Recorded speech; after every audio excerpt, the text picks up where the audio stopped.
सन 1900 में ड्रू और लॉरेंस ने एक सिद्धांत का प्रतिपादन किया जिसे क्लासिकल फ्री इलेक्ट्रॉन थ्योरी या फिर Drew and Lawrence theory of electrical conductivity भी कहते हैं।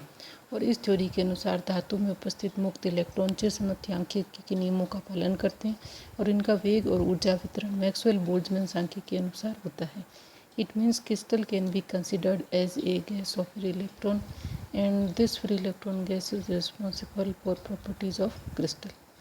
अब इसमें ये जो फ्री इलेक्ट्रॉन गैस है इसका कंसेप्ट क्या है, तो इसको क्लियर करने के लिए for example let us consider sodium crystal. Sodium का जो एटम होता है उसमें 11 इलेक्ट्रॉन होते हैं।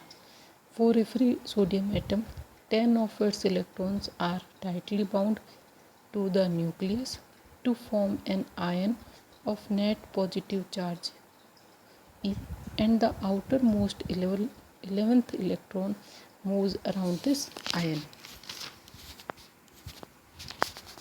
But when the atoms are brought together, यानी जो अपने मुक्त इलेक्ट्रॉन लेते हैं उस समय जो 11वां इलेक्ट्रॉन है वो उसके चारों तरफ चक्कर लगा रहा है। But when the atoms are brought together to form a solid, the orbitals of different atoms overlap and interact।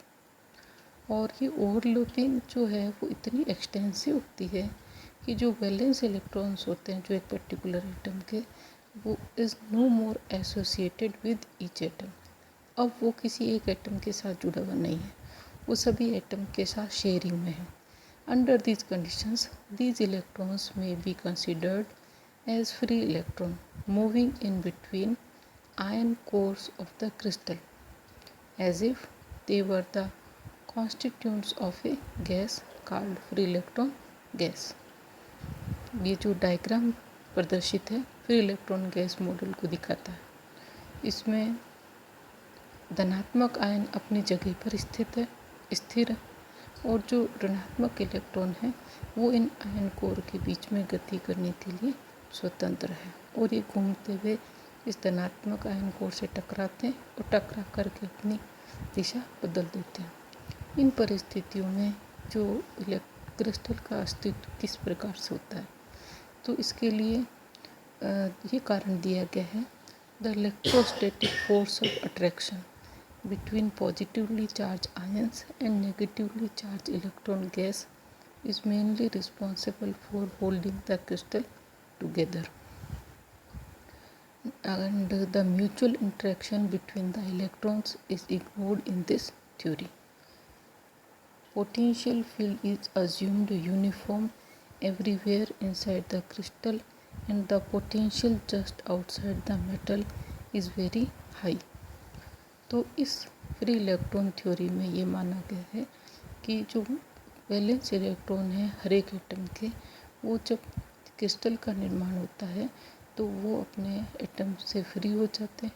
वो किसी एक एटम के साथ न रह करके उस मेटल के सभी आयंस के साथ शेयरिंग में रहते हैं और इस तरीके से वो फ्री इलेक्ट्रॉन की तरह बिहेव करते हैं। Assumptions. Classical theory of electrical conductivity या ड्रू लॉरेंस थ्योरी के कुछ अजम्पशंस इस प्रकार हैं। सभी धातुओं में कंडक्शन इलेक्ट्रॉन होते हैं और ये लूजली बाउंड होते हैं। ये इलेक्ट्रॉन धातु के संपूर्ण आयतन में उसी प्रकार गति करने के लिए स्वतंत्र होते हैं जिस प्रकार किसी कंटेनर में भरी गैस के परमाणु पात्र के संपूर्ण आयतन में गति करने के लिए स्वतंत्र होते हैं। सो These are treated as free electron gas।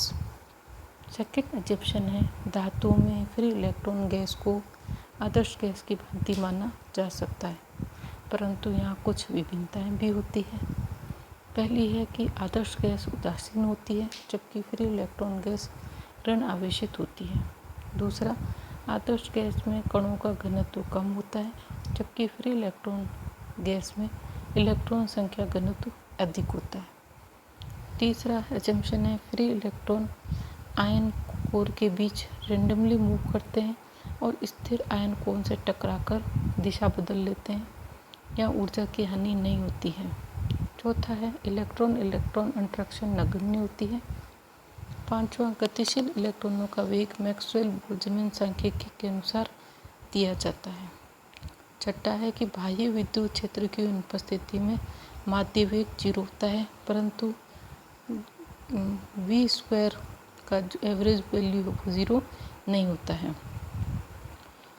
सातवां पॉइंट है, बाह्य विद्युत क्षेत्र लगाने पर इलेक्ट्रॉन विद्युत क्षेत्र के विपरीत दिशा में गति करते हैं। इलेक्ट्रॉनों के वेग में तब तक वृद्धि होती है जब तक कि वे टकरा नहीं जाए। अब इस थ्योरी का उपयोग करके इलेक्ट्रिकल कंडक्टिविटी के लिए फॉर्मूला ज्ञात किया जाता है। इलेक्ट्रिकल कंडक्टिविटी को डिस्कस किया गया।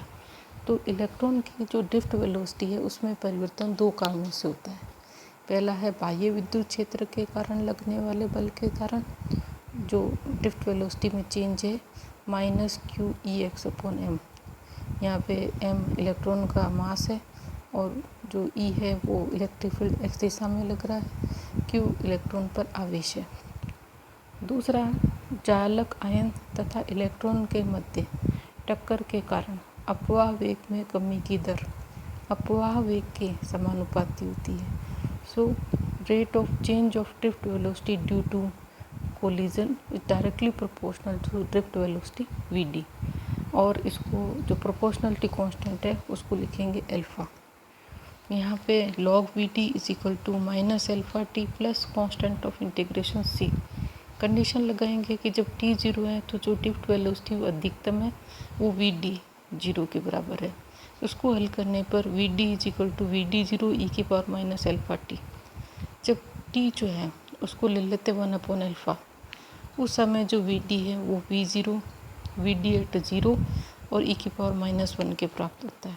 यानी ये जो टो है वो रिलैक्सेशन टाइम कहलाता है और ये इसकी जो यूनिट है वो इक्विवेलेंट होती है टाइम के। यहाँ जो डायग्राम है वो ग्राफ vd का t के साथ परिवर्तन को दर्शाता है। So total rate of change of drift velocity दोनों कारणों से जो है बाह्य विद्युत क्षेत्र के कारण और टक्करों के कारण, तो दोनों को हम ऐड कर लेते हैं। dv/dt is equal to -q(E(x)/m -vd2। और इक्विलिब्रियम में साम्यावस्था जब प्राप्त होती है तो ड्रिफ्ट वेलोसिटी जो है वो कांस्टेंट हो जाती है, यानी change in rate of change of drift velocity is 0। So यहाँ पे इसको 0 के बराबर करने पर drift velocity vd is equal to -q(E(x)/m। इसको इक्वेशन नंबर 1 कहेंगे। Since we know that drift velocity is directly proportional to external electric field, so vd is directly proportional to E या vd is equal to μE। Compare करेंगे equation number 1 और इस नई equation को 2 को, तो हम कहेंगे μ इज इक्वल टू -q(2/m।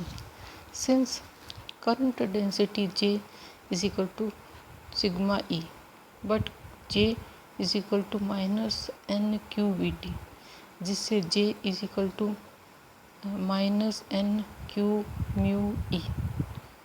और जिससे electrical conductivity sigma is equal to -nμ, और यहाँ पे म्यू की जगह इक्वेशन नंबर 3 का उपयोग करेंगे तो -nq मल्टीप्लाई -q2/m, जिससे electrical conductivity is equal to nq²2/m। ये इक्वेशन नंबर 4 है। और इलेक्ट्रिकल कंडक्टिविटी का उल्टा इलेक्ट्रिकल रजिस्टिविटी है। सो 1/σ रो इज इक्वल टू m/nq²2। ये इक्वेशन नंबर 5 है। Now temperature dependence of electrical conductivity हम ज्ञात करें तो बाह्य विद्युत क्षेत्र की अनुपस्थिति में मुक्त इलेक्ट्रॉन सभी दिशाओं में रैंडम रूप से गति करते हुए उसमें साम्यावस्था में रहते हैं। अतः इलेक्ट्रॉनों के संगत गतिज ऊर्जा 1/2mv² is equal to 3/2 kT। यहाँ v बार जो है वो माध्य एवरेज वेलोसिटी है। So v bar is equal to 3 kT/m। यदि इलेक्ट्रॉनों का माध्य मुक्त पथ लैम्डा और कोलिजन टाइम टो हो तो lambda is equal to v bar tau, जिससे tau is equal to λ/v bar, और v बार की वैल्यू रखने पर λ√m/3 kT। Using it in equation number 4 we get sigma is equal to n(q²m) multiply λ√m/3kT। और इससे हमें स्पष्ट होता है कि sigma is directly proportional to 1/√T, अर्थात प्रतिरोधकता रो ताप के वर्गमूल के समानुपाती होती है। तो ये हमने ड्रूट लॉरेंस थ्योरी से जो इलेक्ट्रिकल कंडक्टिविटी के लिए टेम्परेचर डिपेंडेंस को डिस्कस किया। अब हम ड्रूट लॉरेंस थ्योरी के ड्रॉबैक्स भी देख लेते हैं। तो according to this theory molar heat capacity of electron is equal to 3/2 R, but practically it's 0.01 R. Now, electronic molar heat capacity does not depend on temperature according to this theory, but practically CV is equal to AT plus BT cube, यानी temperature पे depend करती है। By this theory we cannot distinguish between good conductor, semiconductor and insulator. So this theory cannot explain between different types of metals. Fourth drawback है कि इस theory से जो heat conductivity और जो इलेक्ट्रिकल कंडक्टिविटी या विडमॉन स्ट्रेंथ जो रेशो है वो कांस्टेंट जो होता है वो ये लो टेम्परेचर पे इस रूल को फॉलो नहीं करता है।